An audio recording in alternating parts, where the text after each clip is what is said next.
Thank you so much for coming out. It's awesome to see this turnout here.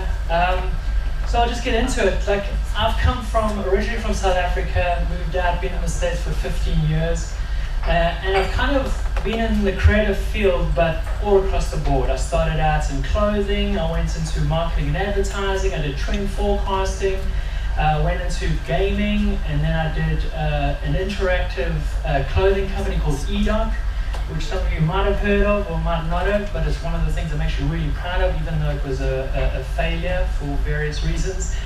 But it had interactive, the interactivity of the clothing is it was hidden messages and codes embedded in the clothing in various ways. And if you actually unlocked those codes and went to our shopping site, or went to our site, there was a hidden section to the site, and if you punched in those codes, a movie would start. And before you know it, there was a band, there was a murder, somebody was on the run, and each garment became this puzzle piece in solving a murder mystery. So that was one of the things we did. And then I've done a game called Nanavore, which is a very experimental game. It was kind of like Pokemon if it was directed by Quentin Tarantino, so a lot more exploding and guts and stuff like that. But the thing that I loved about that idea is we were telling the story across many different platforms. It had toys, it had an animated series that lives online that you can go watch still. It had the game, it had novels, it had comics, it had multiple websites, and all of these things told the story of Nanavore and the world, and built the world of Nanavore, and ultimately drove back to the game. So there was codes and there was hidden messages and stuff in all these different avenues, no matter what you were looking at, whether it was the show or reading the comic. There was information you could take from that and then bring it to the game, and it drove to the game. So the story was told across many media, didn't just live on one screen. And then I did Exploding Kittens, which was, one of the things where all these other ones are like put in money. It was like, this one's going to be amazing. We're going to rock this idea, and with all these companies that I started that were ultimately failures, even though the kernel and the ideas I still have merit and I still believe in. Exploding Kittens was one of those ones where I was like, we're doing nothing. I have this game that I worked on another company of mine as a digital format, as an app. Let's play it as a card game and see what happens. We started playing it and we thought, this is actually quite interesting. Got involved with a couple other people, the Oatmeal, who did all the little illustrations, and then put it up on Kickstarter asking for 10,000. And by the end of it, it was just under 9 million that we had raised. And we had broken Kickstarter records where it was the most backed Kickstarter still to date. And I think it's still the 4th highest Kickstarter of all time, and the highest game of all time. So you just never know, right? Thank you. Again, I was so surprised. I just didn't even think, like, in this digital age, number one is that an analog game like that would actually be so successful. So you never know. And I'll always keep swinging for the fences in regards of ideas. But one of the things I want to talk to today, which is my passion now, which is kind of taking all the things I've learned through all the different creative endeavors that I've had, and kind of, this is kind of where it's led to at this point, at least, and it's the thing I'm passionate about right now. I think through all these different things that I was doing, the most important thing, or the commonality between marketing and advertising, clothing, all these different things I was trying to do, was storytelling. And telling a story through whatever media or brand that I'm working with. Whether it was Nanavore, I'm telling the story across these different medias. Even Exploding Kittens, we're telling this little story and putting a hook around just a simple card game that people resonated with and that connected with an audience. And that's really what I'm trying to do today. And I'm always thinking of ways, how do we innovate in this space? How do we change people's minds about the way we've consumed a product, or consumed media or entertainment, or any of these things? How have we done it? And with technology and the way technology is advanced, how can we use that to change the way we receive things that seem so natural and so simple and so I don't know what the word is, but just that we're so used to. How can we turn that on its head? Like using clothing, for example, to tell a story and have a murder mystery revealed through clothing. So I want to talk a little bit about the company I'm working for, which is another startup. I feel like I never learned my lesson. So we're going to give it a go with this one as well. And this is a company called the Interlude. And talking about storytelling, what we're trying to do here is back in the day when we used to sit around campfires and we hunted the mammoth, and we'd come back and we'd say, listen, let's talk about the stories we did for the day, like how to hunt the mammoth. And I sat around the campfire and I told you a story. You would sit there and you would listen and you'd respond and say, that's amazing, what did you do now? And then I would change my story based on your input. There was a connection between the storyteller and the audience. But as the form started to evolve, the connection between the audience and the storyteller started to become wider. There was a distance between the two. And then as the priorities of that form started to change, where we just wanted to get stories into as many hands as possible, let's just get it into everybody, we ultimately lost that connection with the audience. And so at Interlude, what we're trying to do here is reconnect with the audience. And we want to do that by fundamentally changing the way we tell stories. And how we want to do that is we look at all the devices we have and just how we kind of live right now in this day and age. And everything we get, the first time we get it, we customize it to make sure that it's ours. It feels personal to me. When I leave it in, I either put a sticker on it, or I change my wallpaper, there's a tone, ringtone, whatever it is, I customize it so it feels personal to me.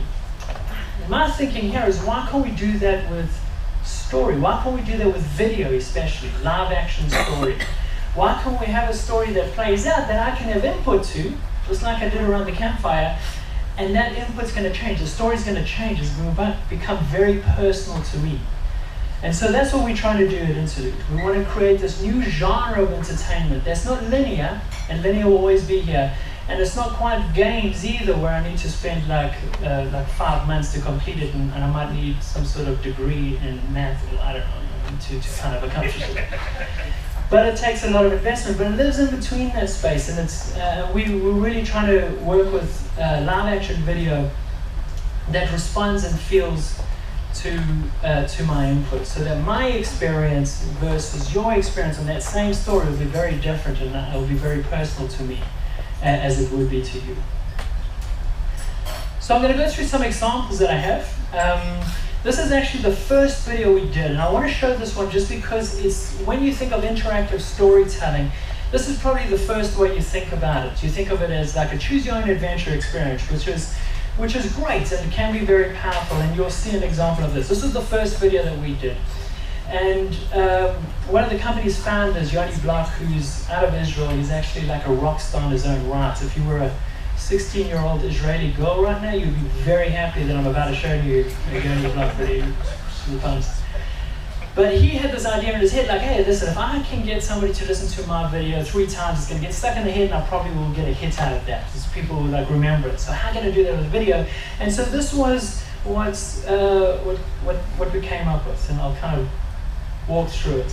And please, I need you to have input here. When I ask you for a question, like which decision you're going to make a decision. You don't have to. So you're coming in an apartment in Tel Aviv.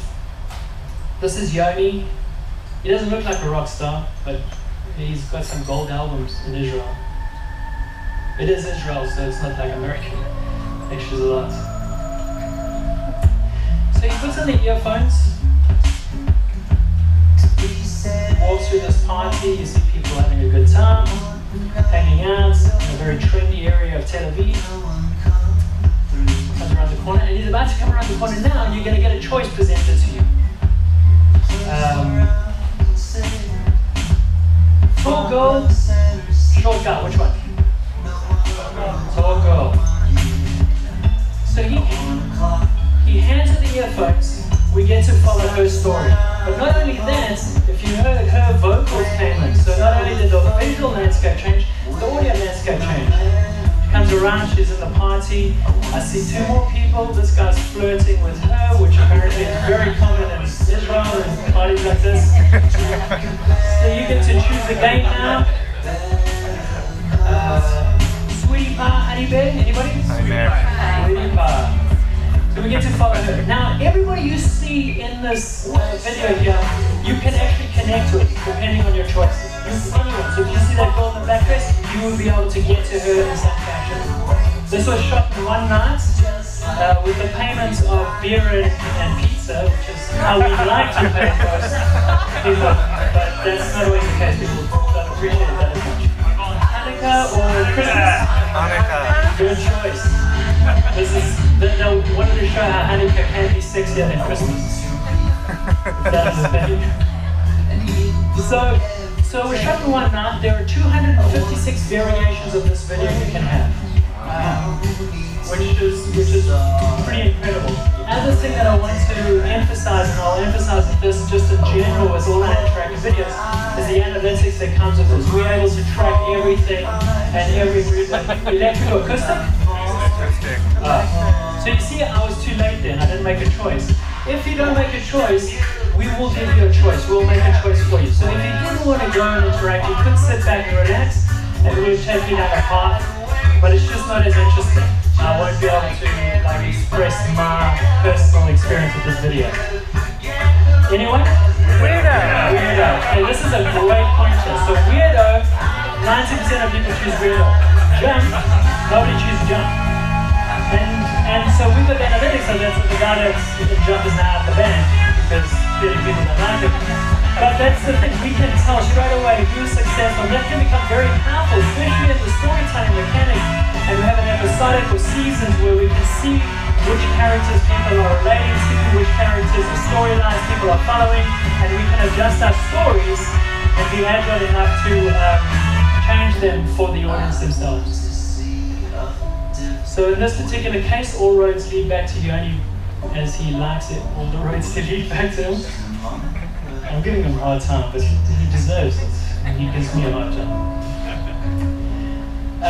So you kind of get the idea. This was actually done 4 years ago now, and at that time in Tel Aviv, well in Israel, iTunes hadn't come to store, so he was selling his videos. So if I watch this video now, you'll see at the end, I have the ability to share the video, I have the ability to buy the video, or I have the ability to make a new version.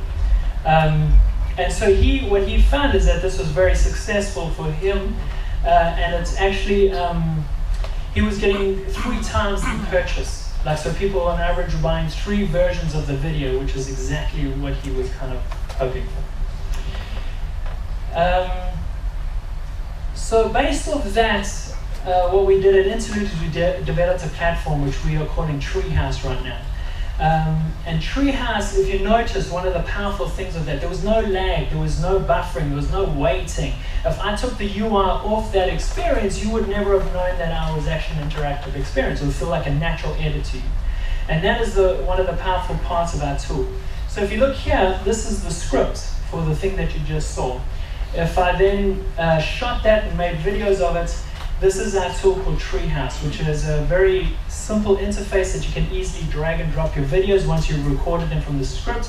And you can kind of see the path. We went beginning, tall guy, I think we went honey pie, we went Hanukkah, we went electric, acoustic, and then we went weirdo and ending. So you can kind of see how we, the path we took. But again, that is one way of telling a story in an interactive way. It's classic, it's the one that everybody thinks about. So I'm going to show you, let me go to another over here, sorry, give me a second here. Oh, wrong place, I'll find it, I got it, there it is. So this was actually one of the ones that I was involved with too. And this we did for Coke for Mother's Day. And this is another way of being interactive. So in the top right hand corner you see mom and daughter, and if I click, I get to see through the eyes of the mom and daughter. And I get to see their story as their relationship changes as they grow up. It's from the viewpoint of the mother and the daughter.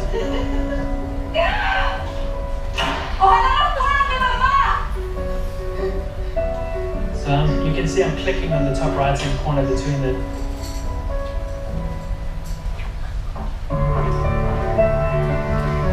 just been broken up with by her boyfriend. The mom yells her at the door, gets a Coke, because that's the thing that gets you through.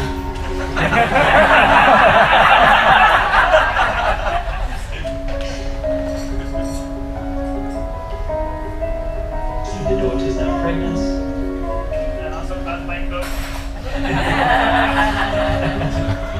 But here you see a third option, so now you can see the grandson. So again, as the story evolves, so can the interactivity evolve. So it doesn't need to stay stagnant. And now I can see through the eyes of... See the boy in the background there.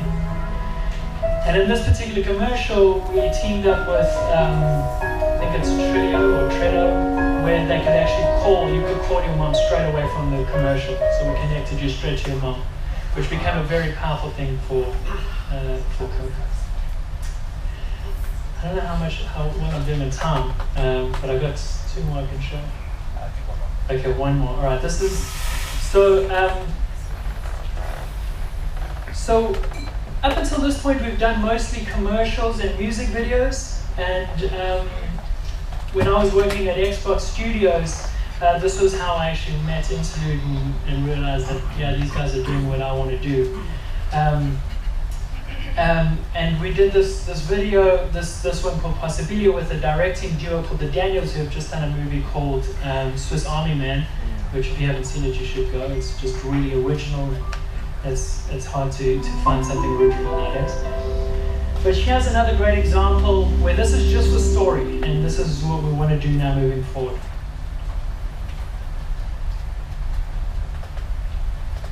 So, what's a girl like you doing? Where are you going? I'm going. Now, you're gonna go? I'm going now. Now you're going. Now is the time that I go. What? We can stay for a second. What if I... So now you see the bottom, if she stays, it's like split, like parallel universes. So if you don't know that So song, now I can click between now wanting to go. Every single thing in the universe, we have to try And then it, stay. but I don't have time. I'm just saying, let's go 5 more minutes and try to see the Even universe. in 5 minutes, I'm going to change. I think that's the problem. I am telling you that what I am right now, here, in this moment, that's what you got. You got it. Great. That's wonderful. I'll take it. I'll take it.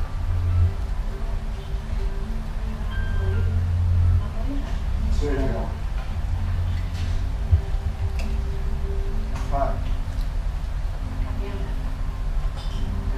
Did you forget something? Because I should have known. No, I can't go. You know exactly why I can't go. I hate that.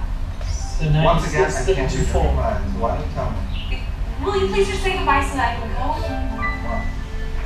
Because if you don't, I'm going to go out. I'm going to spend the rest of my day hearing you say bye like that. So I don't know if you notice in the background What do you there, want us to go and say goodbye? I can go to Bye, them Molly. when they're Good out luck. the gate. Look forward to the police car. You go back to where they are. Yeah, stop it. That make you feel better? Is that what you're That would saying? be worse, actually. But Go I'm back not to where going they're to around let at the you. table originally. Anything's all blah, blah, shitty. Okay, Rick?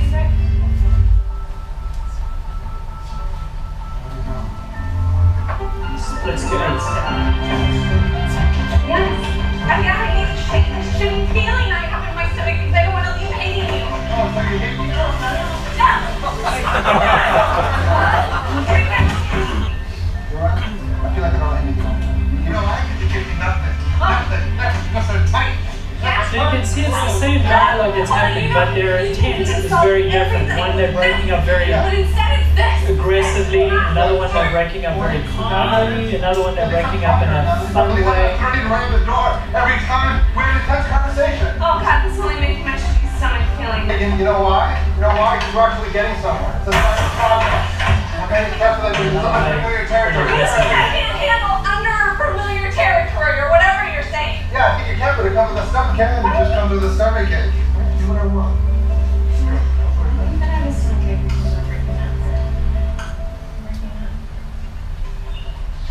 Cool. Great. Good chat. So now it goes to 16. okay? So 16 parallel Yeah. versions of it. Don't worry about me. This is what we want to do. So here you can see all of them. I could go all the way to where they're sitting in the car. Don't worry about all the emotional energy put into something that's completely pointless. What are you laughing at? You're the one who broke up with me. It wasn't pointless. Good.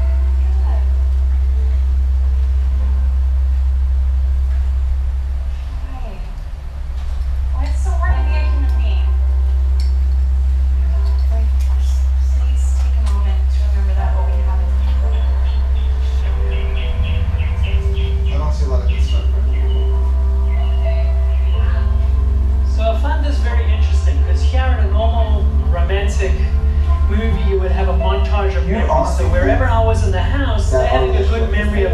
moments in the house. And what I get to do is make that montage by going through the memories and discovering different memories. And for me, that becomes way more powerful because I feel like I'm almost intruding on their memories and discovering what they hold dear to them, rather than it just be displayed for me.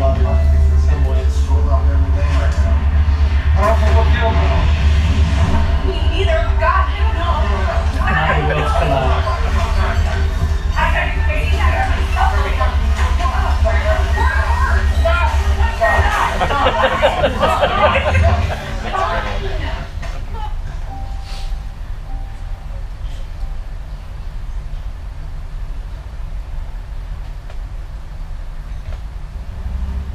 When I look at you, I get so... I feel like I know you, but every now and then I look at you and I feel like I see something completely new. And it makes me feel like I have absolutely no idea what to do about it. I don't know, it's completely mystifying. Maybe I'm dumb enough to think that this can actually work, but I just like it. That's all I know. I guess I'm just glad that we have all of this shit, or else we would have none of it. You know, it just would have been us. We have to acknowledge Gestalt and all or whatever. So what of it all? Gestalt. I don't know what that means. It's like the wholeness. It's like the big picture. You've never heard of that? Anyway, I don't know what that means, but I mean, You know I what know I what you mean.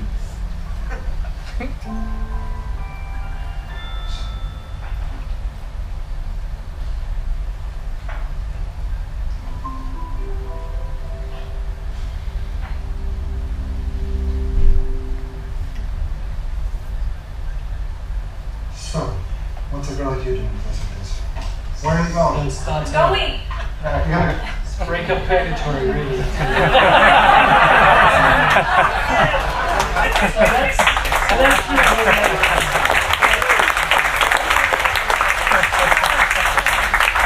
So again, just to wrap up, I could spend all day showing you a bunch of other examples and talking about what makes me excited about storytelling right now, especially in the context of this, because I honestly believe storytelling in this genre is only done right when it's sincere to the genre, and when we think about, like in that particular case, the interactivity is part of the DNA of that experience. Putting that out, that experience is not the same. And also letting that experience be, letting the interactive experience be the thing that enhances the story, doesn't become a gimmick to the story, and enhances character and drives the story to interesting places. So as a company, our platform can live anywhere. It's device agnostic, so we can be on any device, touchscreen, whatever. It can be embedded in Facebook and shared. That's one of the beauty of what we do too. And we're also doing VR stuff right now too, and we've even done stuff with Intel with the eye tracking device where you make choices just by where you're looking. We also are working with great brands, and I'm currently doing the reinvention of the Twilight Zone series, which I think this platform is just perfect for, and I'm super excited about. And we're also doing war games as well as a reinvention of that in an episodic content. And we're working with Sony, which they've just given us some good money just to create new content in this space. They believe in it as well. So we're very excited, and I'm hoping that we can really prove this format, which I honestly believe we have the team behind us, and we have the people behind us, and we have the companies like MGM, Samsung, Sony, CBS, all these people that know storytelling, that are going to help us and push this thing into the world. Thank you.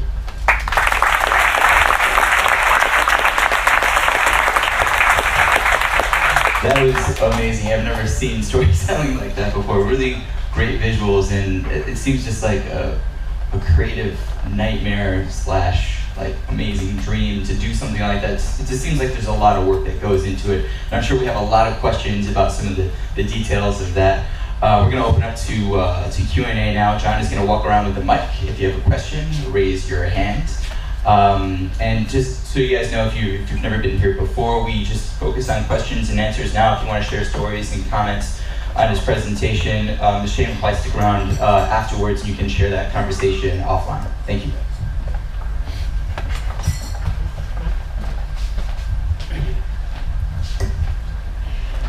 There you are. Thank you so much. That was amazing.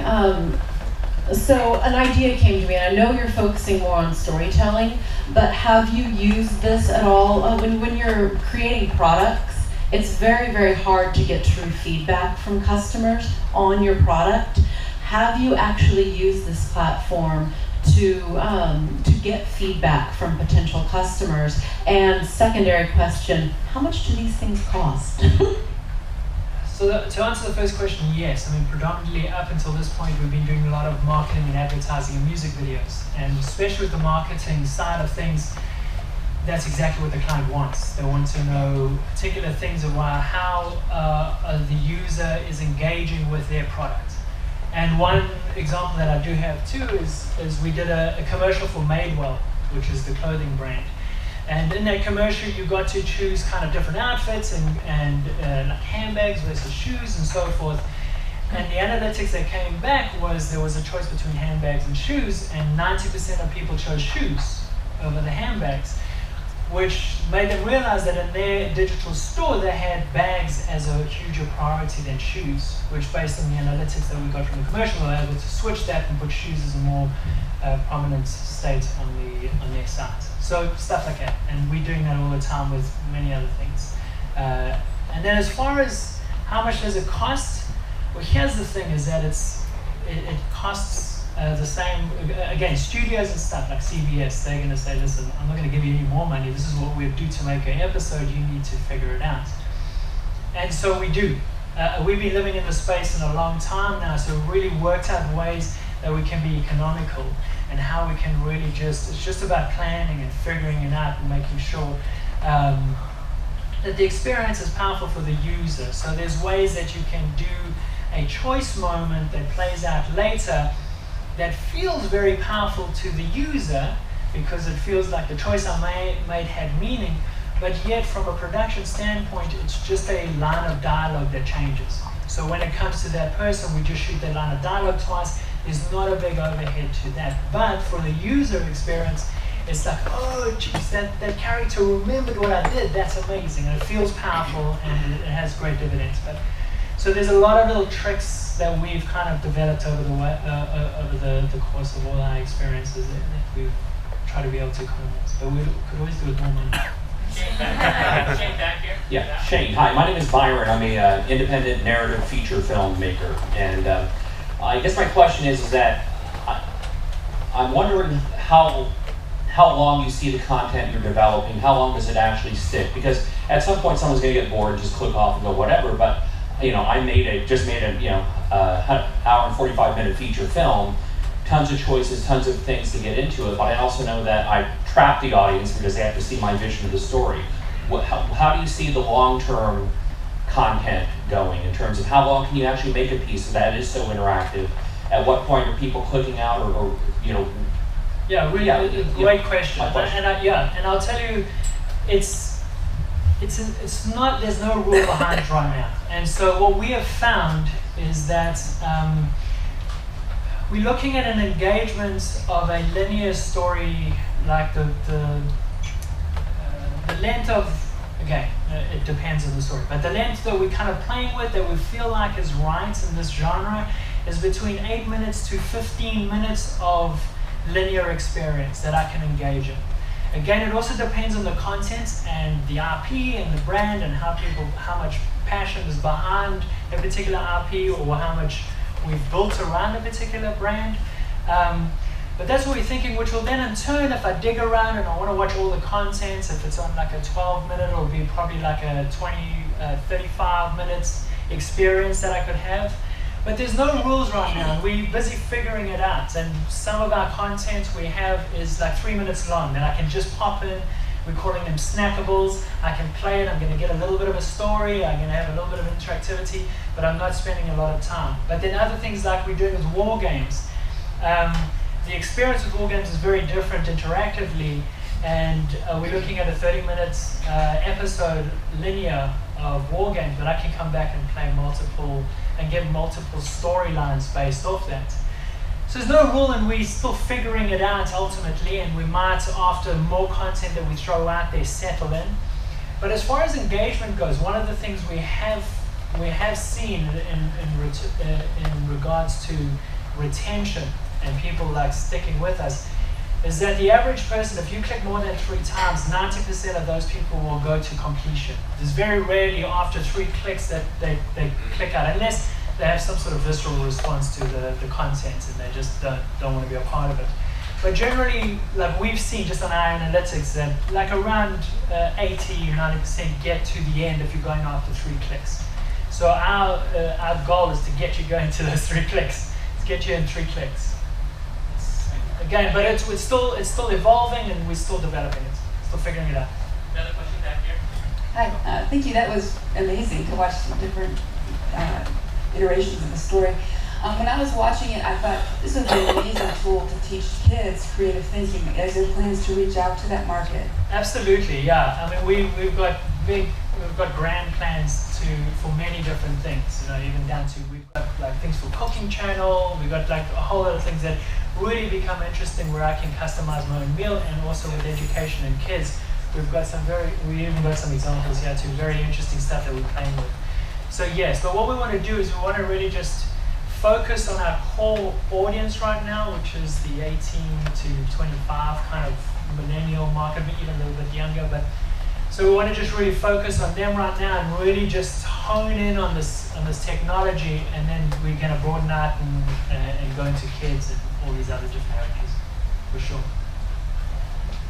Hi, full stop, great presentation. Thank you. Is there, are there limitations to the users being able to view this from their PCs or mobile phones or anything like that? What do you need to have the clickable element in there? Yeah, so no, so the way we're in HTML5, we built an HTML5, so we can live anywhere. So whether you are on your laptop, PC or Mac, you can view it, and if I was on my phone and I played the same thing, I can view it and use the touchscreen, and it will respond. What about TV? So great question. So Samsung is one of our investors.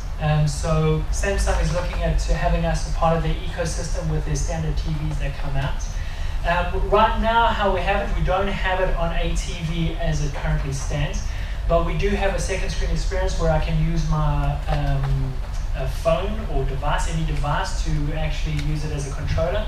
But then we've also gone down the road, we're already set up for it to be using just by your remote control of your TV. So we're not there yet, and that's in the near future, but we're not there. But we have it all planned and worked out to be there eventually. Next question's over here. Sure. Hi, my name is Andrea. I'm a musician, and I was really excited about this when I watched it because it made me wonder if you took that 15 minutes and turned it into an hour show, and if you were to take it on the road with, say, headliners and had people buy a virtual reality ticket instead of being there physically, but to be able to go into a room where they could experience a live show through virtual reality and then choose the set list of the performer.